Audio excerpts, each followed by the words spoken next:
Hello guys, আজকে বাসায় এসে দেখি একটা প্যাকেট, আর প্যাকেটটার মধ্যে কি তাও আমি জানি না। পরে হঠাৎ করে দেখি একটা প্যাকেট, তারপরে দেখলাম মামাতো ভাই দিছে। মামাতো ভাই নাকি কক্সবাজার গেছিল, কক্সবাজার থেকে এগুলো আচারগুলো আনছে।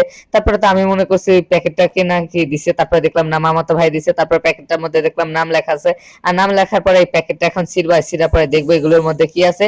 আর দেখাই যাইতেছে আচার আছে, তারপর আচারগুলো বার করলাম। এগুলো ছিল হলো তেঁতুলের আচার, বড়ই আচার, চকলেট। তারপর আমার গেঞ্জিটা অনেক ঢিলা ছিল, বারবার নিচে নেমে যাইতেছিল। এগুলো ছিল তেঁতুলের আচার, এগুলো মিক্স করা অনেক ধরনের আচার। তারপরে ছিল বড়ই আচার, বড়ই আচার গুলো অনেক ভালো। তারপরে এগুলো দেখলাম বড়ই আচার থাকার পরে দেখলাম চকলেট, আর এই চকলেট গুলো হলো নতুন। এই চকলেট গুলো আমি কোনো সময় দেখি নাই, এই প্রথমে দেখলাম এই চকলেট গুলো। তারপরে চকলেট গুলো দেখার পর চকলেট গুলো প্যাকেট থেকে দেখা যাইতেছে। আর যারা এখনো ইউটিউব চ্যানেলটা সাবস্ক্রাইব করো না, ইউটিউব চ্যানেলটা সাবস্ক্রাইব করে দাও প্লিজ গাইস।